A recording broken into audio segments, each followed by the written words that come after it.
Going down, down, down, down.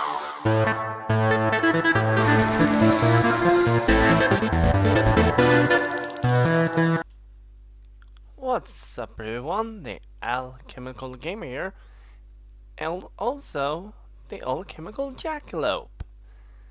Now, you might be wondering, or you have already read the title to this video, but I'm actually going to deal with a top 10, and what better than that the pre-release event for World of Warcraft Battle for Azeroth has been released, that I go through my top 10 favorite artifacts.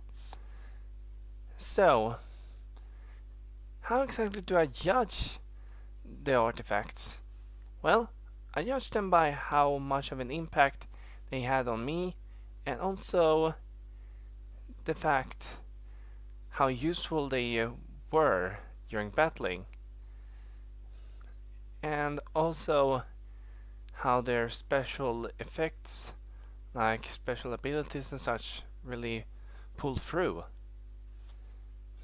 So with that, let's dive right in before we enter the battlefield. And just so we are ready, I'm gonna move to the side so everything can pop up easily. So, in number 10, we actually have the only druid artifact on this list, and that's actually the Scythe of Elune for the balanced druid. So, why exactly did I like this one so much? Well, other than the fact that you have to go through Deadwind Pass to actually collect it, it's also the artifact that made the Worgen into what they are, thanks to Night Elf Druids actually wanting to tame the spirit of Goldorin, and or not exactly tame his spirit, but more like become a part of his spirit, which of course released the feral Worgen. There's not really much more to tell about it, but the fact that I love this one so much is because of one of the effects that you can actually get from it, called Bladed Feathers, which increases armor. So, if you actually had the luck of being like me, you could actually be the off tank in a dungeon. No joke, I actually made that happen. So, now, in number 9, we have Scepter of Sargeras. There's not really much to say about it, but this one is the destruction artifact for the Warlock. And it's also, and I mean it, it's also the most fun one to obtain, since you have to trick so many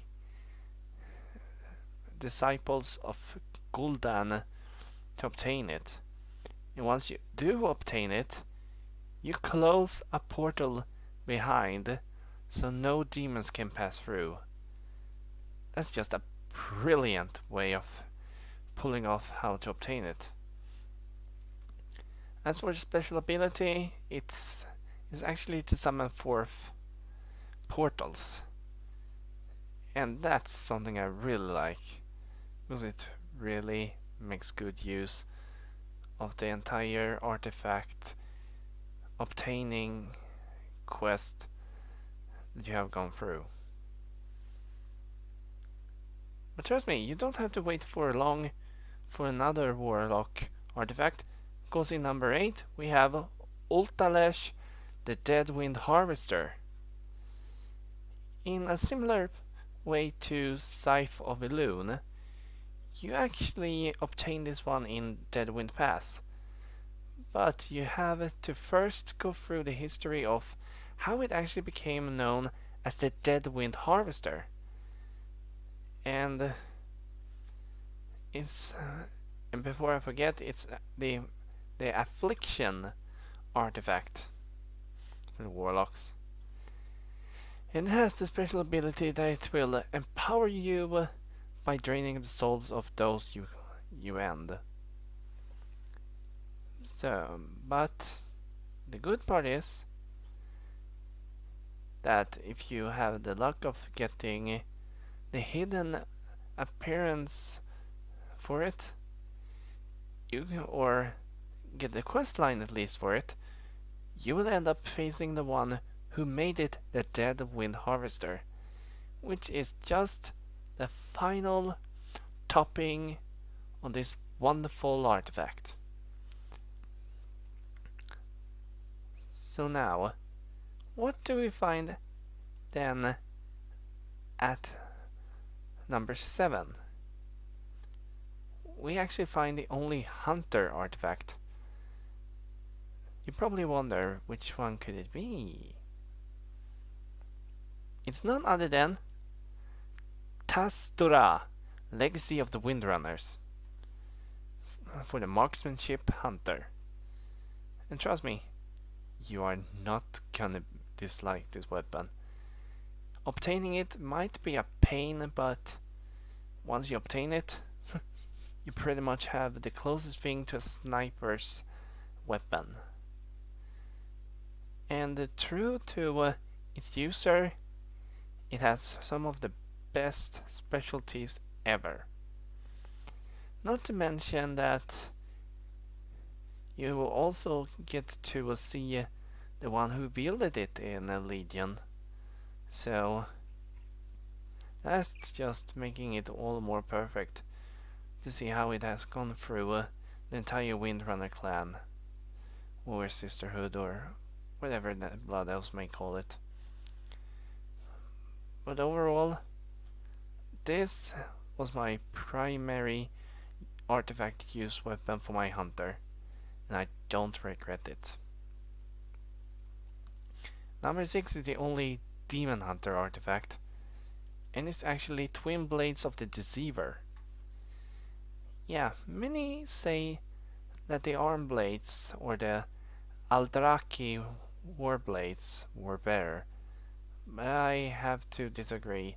The Twin Blades of the Deceiver are much better in my opinion. Maybe mostly because I'm playing DPS mostly. But yeah, obtaining this artifact was really fun, since you had to take down one of Kil'jaeden's own special demon hunters. But in the end, once you have gone through the quest lines a lot for the demon hunters, you get to take down both the ones that wielded Twin Blades of the Deceiver and the Aldraki Warblades. And if I say something wrong, well, and I apologize, my memory is not the best. But overall, a fun artifact when I wielded it. And now, for my main class's best artifact. I'm talking about the Paladin. And what better than doing the one with the most history in itself? Number 5 is the Ashbringer. Yeah, I'm not going to go through with all the history about this blade, so I'm going to just summarize it. This blade was actually made during the invasion of the Burning Legion, after they found a tainted core from a demon and decided to try and channel the light into it. And the more and more they channeled the light into it, the more pure it became. And that special core was taken to Ironforge, where it was made into the Ashbringer. Well, the core is actually that hand thing that you actually see in the middle of the Ashbringer. The weapon was more made to contain the power. And that makes it kind of funny, since that weapon has as a special effect to bring instant death to demons and undead if you're lucky. It has a low chance for it at least. And yeah, this was my very first obtained artifact. So yeah, I have fond memories of it. It really makes me sad that they have to scrap all of the artifacts in Battle for Azeroth. But after the event we had with draining the dark power of Sargeras into them, no wonder we have to give them up. I would have done it too. Either way, moving on. In number 4, we actually have the only shaman artifact. And I think that Tenshi Arizonia, the angry Dracolope of the Jackalope crew, will love this. Because in number 4 we have Doomhammer. And yeah, this one is actually the odd one out of in this case, because Doomhammer was actually made in Draenor to be used by the one who gave it the name, Orgrim Doomhammer. When Orgrim Doomhammer was taken down, he gave the hammer to his second in command, Goel, or as we know him as normally, Thrall, one of the former war chiefs of the Horde and the Orcs. And to be honest, Doomhammer is really fun to obtain, mostly because you have to go through and then you have to go through some of Deepholm to obtain it. But in the end, I would say that it's actually worth it, given how fun it is to use. And I think Tenshi is gonna agree with that. When you have both Doomhammer and the offhand Fury of the Stone Mother, you feel like a complete elemental badass. So, what do we find in third place? Well, you're gonna be surprised because it's the only healer artifact, and it's also the only priest artifact in this list. Number 3, we have Light's Wrath. Yeah, Light's Wrath. The actual Joker thing in this entire thing. Since we know that disciplined priests are about healing and damaging. You heard that right. The only way to actually heal someone is to hurt someone else. And nothing says that more than using Light's Wrath, because it has a special spell that the more that you have your can't really remember it off the top of my head, but the ones you have marked for healing will actually empower this artifact's special spell, so you can unleash full hell upon your enemies.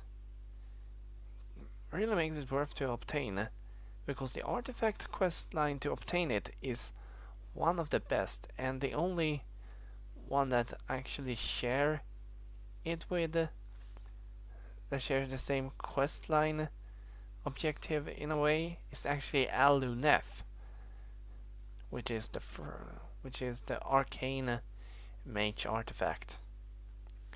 But overall, Light's Wrath will always be the best priest artifact for me.